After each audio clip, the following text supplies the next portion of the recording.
book world, The Great Escape. I'm author CJ Peterson, and my co-host is author Michael Scott Clifton. And each month we have this special thing that we like to do, which was a book review. However, Mike had the idea that, hey, we talk about book reviews, but what, do people really know how to do this sort of thing? But before we get to that, Mike, how was your weekend? Well, it was great. Melly and I were at the Cowtown Comic-Con in Fort Worth, Texas. It was held at the Will Rogers Memorial Center. And we got to kill two birds with one stone, so to speak, because my daughter and son-in-law and our grandson live in Cleburne, just about 20 or 30 minutes south of Fort Worth. So we got to see them, and we got to participate at the Cowtown Comic-Con, which is great. And also on Tuesday, I got to be the guest author on the Cursed Dragon Ship 20 Questions for Authors. And with your favorite author? Yeah, Kelly is awesome. And it was a fun experience. Kelly, the host, she is. We were talking. CJ, you and her are very much alike in terms of your energy and spontaneousness. And so, if I had any nervousness, I didn't have a second to really get into that because we were moving right along the whole time. So I loved it. I liked it. Kind of like talking to me. So it's all good. Yeah, it was fun. It was a great experience. I appreciated it. And it moves quickly, but I like that. I thought it was fun. It was real fun. Yeah, I always tell her that she's like, her personality is like putting Red Bull into coffee, and that's what so. Yeah, that's actually a very good analogy. But yeah, she and I are like, we get along great. Yeah. So for us, we didn't do anything. We just kind of still are trying to feel our way through, a rough summer, heading into the holidays, getting everything ready for the holiday marketing with the Texas Sisters Press authors and everything. So that's coming. But the big thing I'm preparing for is the November 3rd launch of 'Tis the Season Holiday Anthology. It's November 3rd at 6 p.m. Central Time. It's a great way to start your holiday season. There are 11 authors, each bringing a special surprise, as well as a huge, gigantic family pack. That's the grand prize. It's also available. So all you have to do is watch, comment, have fun, maybe get to know some new authors. And yeah, it's a treat. It's super fun. And I love starting the holiday season off that way. And you've had a lot of giveaways as well, correct? So I said, each author brings a special giveaway, and I've been each day posting since Sunday, I think, each day posting an author with their giveaways. So you can kind of get to see, the author as well as their website, what they're giving away. And I also explain what their story is called. Okay. You can actually order the book right now. You can have it in paperback or in ebook. You can pre-order it for 99 cents. The other thing that to find that, just go to TexasSistersPress.com, TexasSistersPress.com. We did not think that through, but TexasSistersPress.com. Scroll to the bottom of the homepage. You're going to find the anthologies and look for the 2022 season holiday anthology.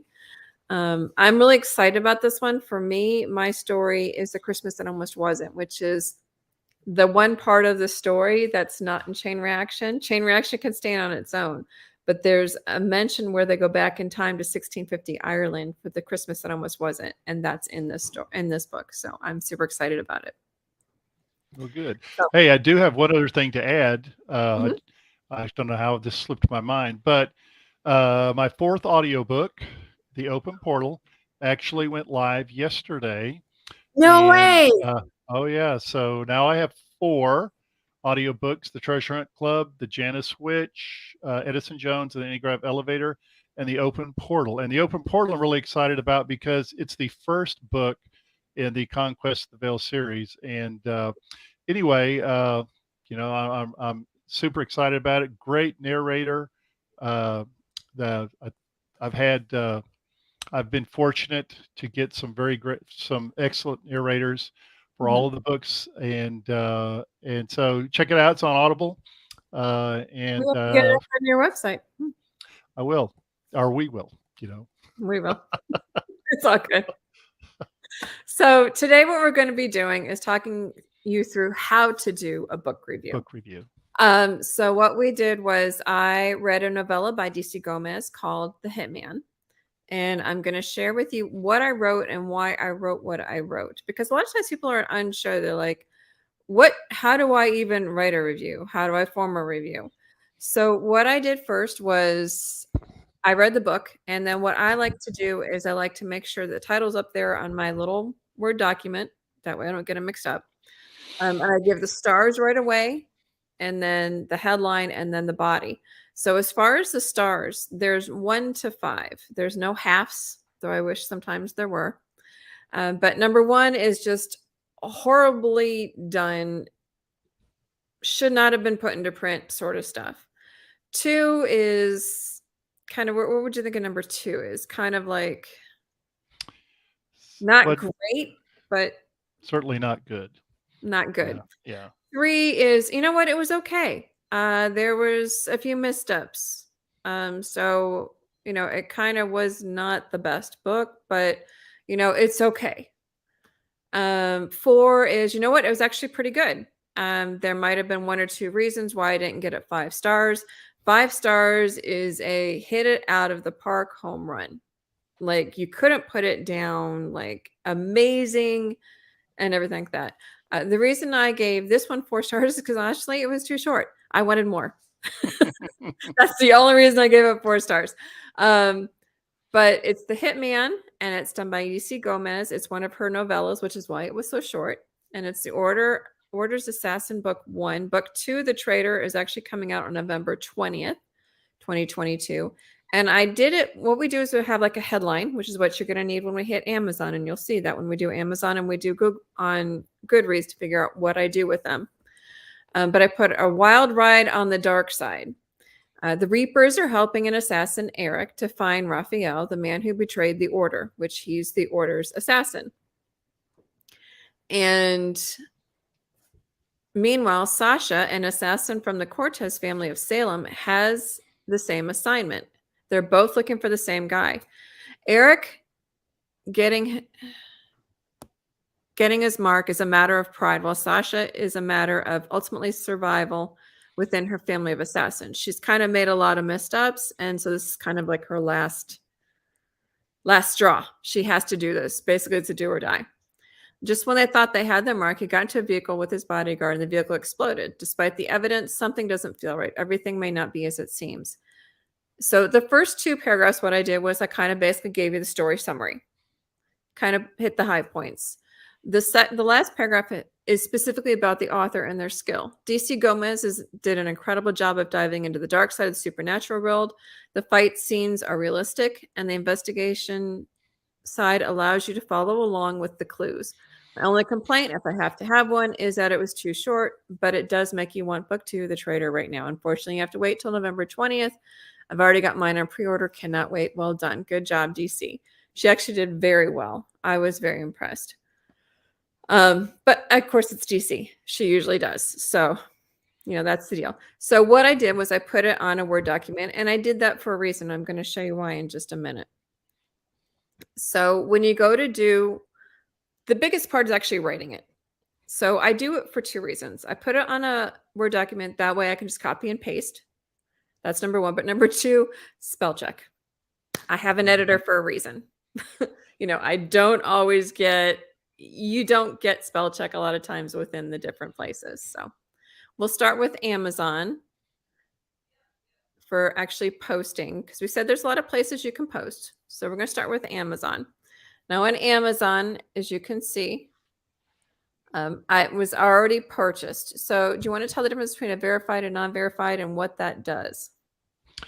So on Amazon, you can post a review without actually having purchased the book from Amazon. But if you do purchase the book, it is automatically classified as a verified purchase. Mm-hmm. Verified purchases are important because they carry more weight with the review. And it has to do, I'm not a computer expert or IT expert. It has something to do with the algorithms that Amazon uses to rate books in terms of popularity.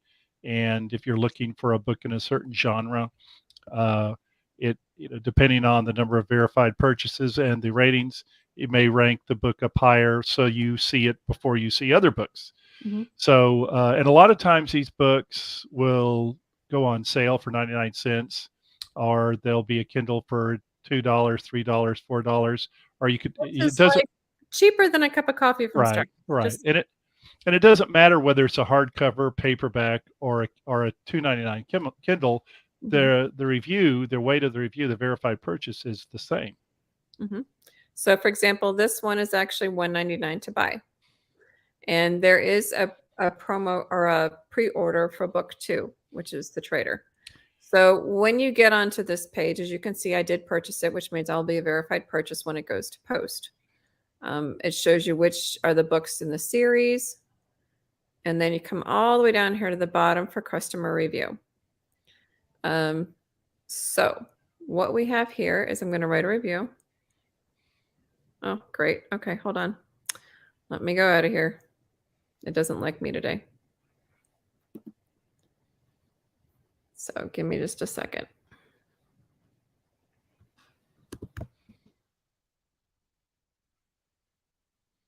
So when it goes to posting,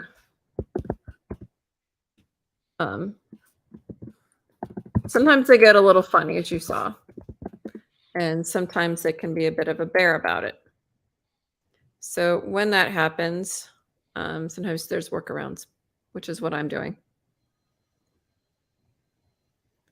And it kind of stinks because now mine won't be a verified purchase.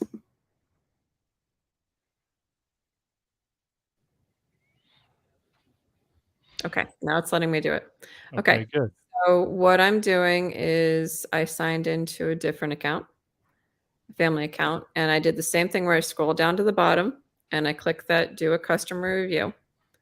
So this is what comes up. You have customer Mhm. review, Hitman, overall rating. Well, right on my thing, I've already said I'm going to do 4 stars, right? Mhm. I've already got the headline that I mentioned earlier. So all I have to do is copy and paste it. Wild Ride on the Dark Side. And then I literally am just copying from the Word document, pasting into here. And look at that, easy peasy. They'll let me know when it's ready to go. So that's an Amazon version. So the headline on there, because I know a lot of times I've had people ask me questions about that as well. It could be one word. It could Mhm. be 2 words. Great Great! book. Great Exclamation. book. Love this. It's just a short quip, Mhm, uh, which is an intro into the review, and the reviews, which you have the one that you did, CJ, is excellent, but you can have a review that consists of no more than 1 or 2 sentences. mhm, I love the book. I can't wait for book 2. mhm, 2 sentences right there, 2 short sentences. I will say that you can write a long, involved review.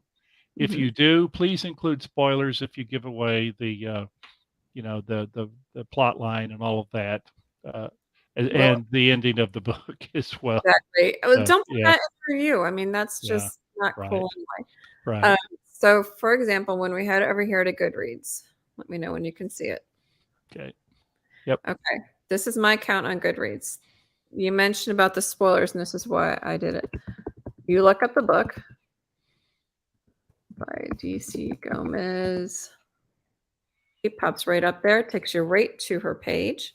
Now you do have to have an account, and the easiest way I did it was signing in via Facebook. So you come down here, you find the book.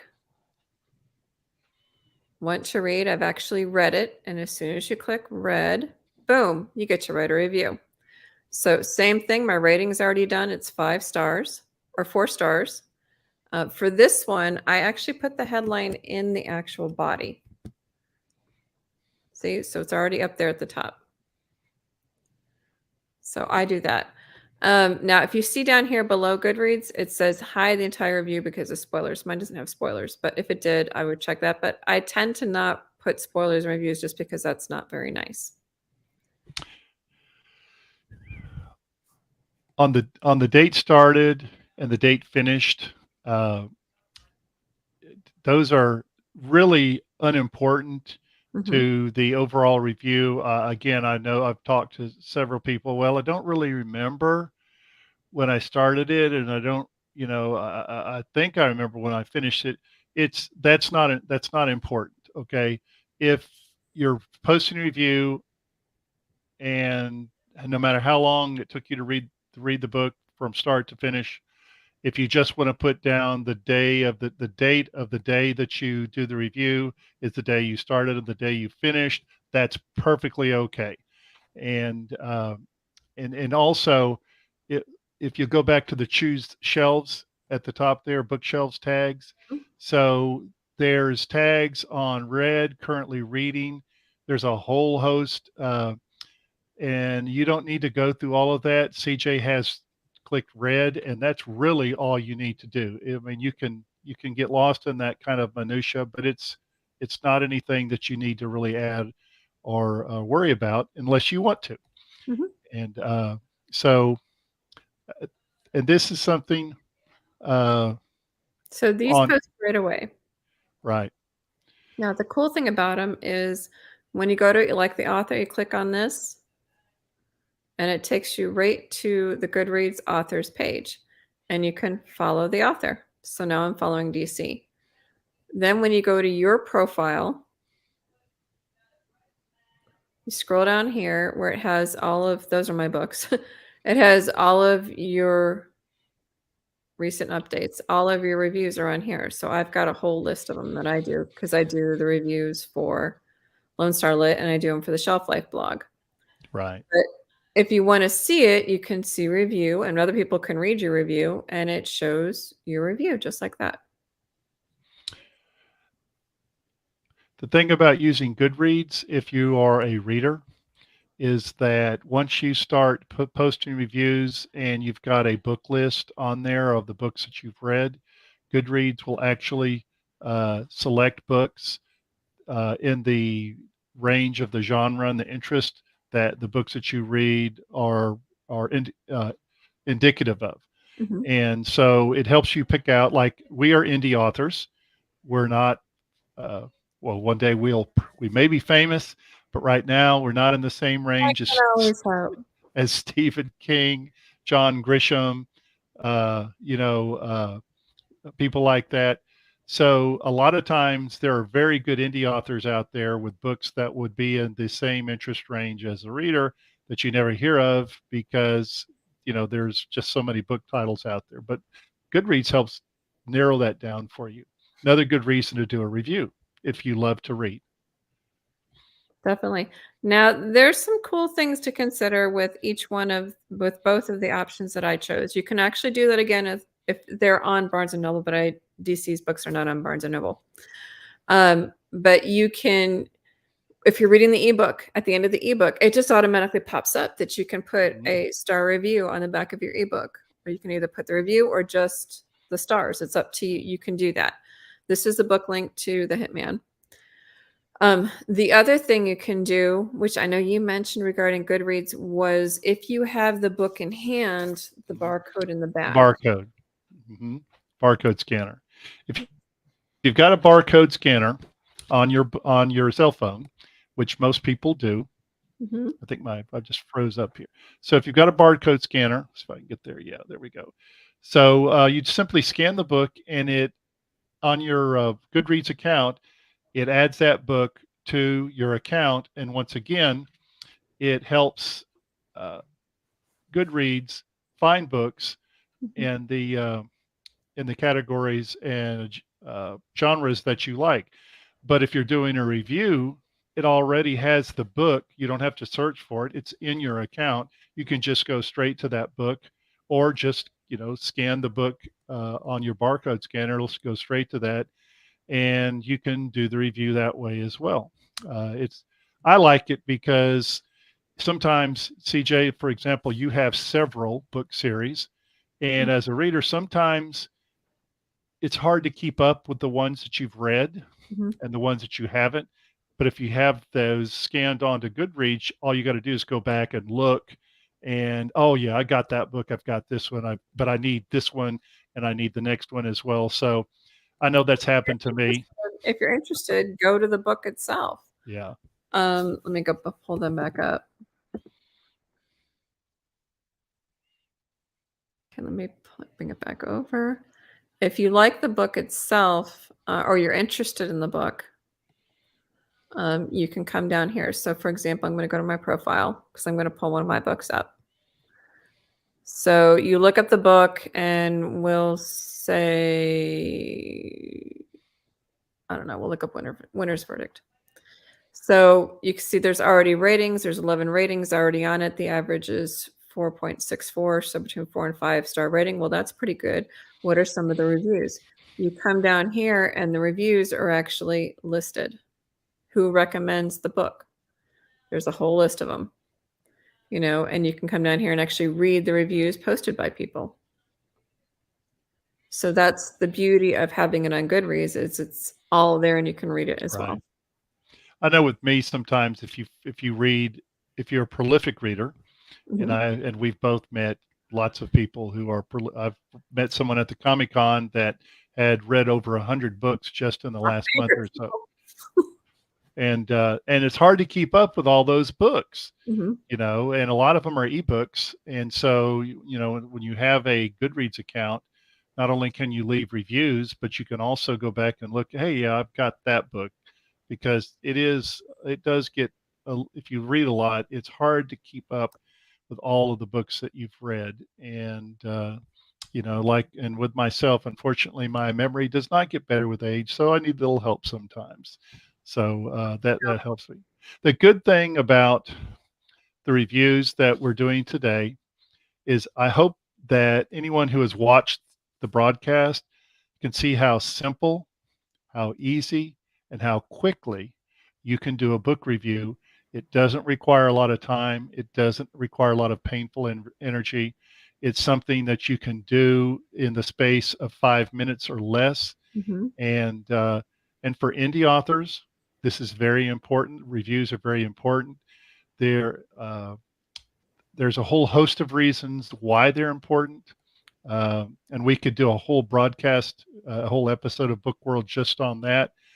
But with indie authors, the main thing is we have to try a little bit harder to get our books noticed, because we are indie authors, and there is such a huge, huge number of books released every year, and reviews are one way that people find their next book to read. Mhm. Well, and the cool thing again about Amazon, um, whereas you saw them all listed on Amazon, they've started doing this thing where if you find one of the books, I put in Sands of Time Trilogy, they came up. But if I clicked on Sands of Time Trilogy, when you come down here, they've actually got them in clusters for ebooks. So you can see which ones you have as well and which ones you don't. Really, this is the third book, so you've got to get book 1 and 2 if you don't have 1 and 2 first. So there are ways to kind of navigate, what it is that you're trying to find, Right. and make sure that you're reading in order, figuring out, is this a series? Because some people find, the middle book, or in this case, I pulled up the last book in the series, and they're like, oh, Right. wait, there's 2 other books. And it sends you back to it because you just click on them and boom, there you are. And that's one thing that Amazon has started doing in the last year or two, where they're actually grouping them into series. So on your Kindle, when you go to buy another one of that series, they're actually lumped together on your Kindle. And Right. it's Right. like that.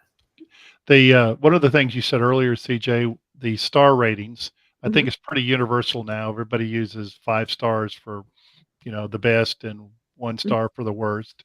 And you originally started off and you said, okay, so 1 star, 2 star, 3 star, four.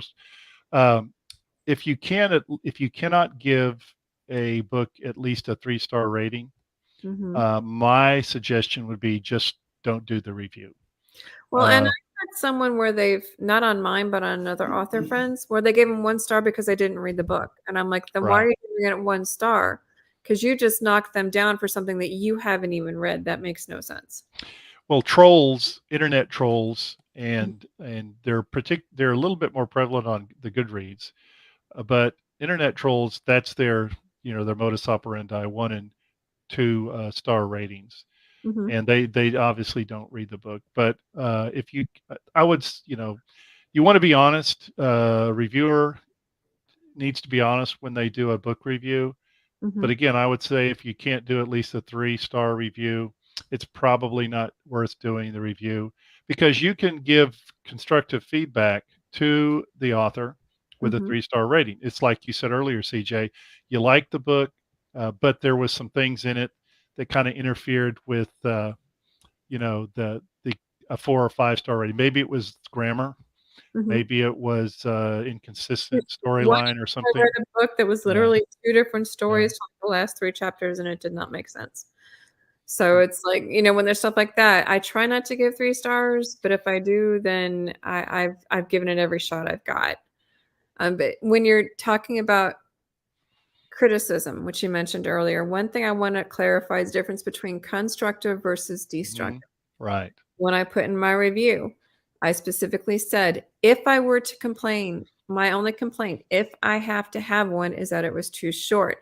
So, actually, it was a compliment more than a complaint. But I like to do, if there's something that's really not right with it, and I've had these before where I've had to write them, I'll do what's called a compliment sandwich. I tell them where the author did this great, this needs more work, or this was just not, it didn't fit. And then another compliment. It's a compliment sandwich. But when you go to do that complaint in the middle, if you have to, um, don't gut them. You can phrase that to be constructive versus destructive. The only reason I read reviews is for anything constructive, and I've gotten some great suggestions from my readers. So I do read them, and I read them for things that I can potentially change for the next book. right. It is constructive, Mhm, and I would add to that, when you get a good rating as an author, mhm, it leaves you, walking a foot off the ground. mhm, You just can't. It's hard to describe the feeling of having spent uh, months or even a year writing a book, mhm. having gone through all the process of getting it published, and then getting somebody that posts a review, "Hey, I really like this book." I mean, it's you can't put a value monetarily on that. It's why authors write. It's Yeah, why they continue doing it. It's not because of the money, because most of us aren't getting rich at it. no. Uh, I so actually have several set aside specifically for those days where I feel like, "Why am I even doing this?" Seriously. And those I'm like, "Okay, yeah, I'm not writing for the person that just gutted me. I'm writing it for this person. I'm writing it for that person, and this is why I'm doing this." And if you can have those, authors hold those close to our hearts. We do that for a reason, right. because we're artists. Our art is via words instead of a paintbrush. Hmm. So just like if you went up to an artist and basically slaughtered their painting, you're doing the same thing to an author, only you're doing it from your keyboard. So you can word things properly and be constructive instead of destructive, because there's no Right. reason to rip someone completely to shreds. I just want to add just reinforce this one more time, is that with indie authors, book reviews are, are very important. Established authors, famous authors, they don't need that help. They get the reviews by the hundreds, if not thousands. Mhm, But with indie authors, we have to work a whole lot harder in lots of different areas, mhm, and one of which is getting reviews. There's you go if you Google there's a if you Google review services, there's pages of mhm. companies that charge for just finding people to do reviews, and Right. it's gotten to be a big racket. So it's just, do if you like independent authors and you like the books they write and you like the variety they bring to the table, do a Mhm. review. Definitely. So that's all our time for today. If you have any questions, you can actually just rewind this thing and catch it, try to find it again in there, or feel free to email or message one of us. We'll answer your questions. In the meantime, next week, we're heading into the holiday season. I Christmasized Texas Sisters Press's site and my cjpetersonwrites.com site this morning, and my daughter's like, "Why are you doing this so early?" Well, because next week during the holiday anthology, that kicks off the holiday season as far as advertising. So what we're going to be talking about next Wednesday at 1 o'clock p.m. Central Time, same place, same sandbox, is going to be holiday advertising. We're going to be going over like the last shipping dates so authors can pay attention, little tips and tricks, and how to even create ads. People are like, how do you do that? And to me, it's easy. We were talking about this beforehand. To me, it's easy, but to somebody else, it may not be. It might be a little more of a Yeah. challenge. So yeah, I'm going to show you how to do it and, a little easier steps than, just do it because that doesn't work. But we'll start that next week. We'll do holiday advertising at 1 o'clock p.m. Central Time. So authors pay attention. All right. We'll see you guys next week. In the meantime, have a good week.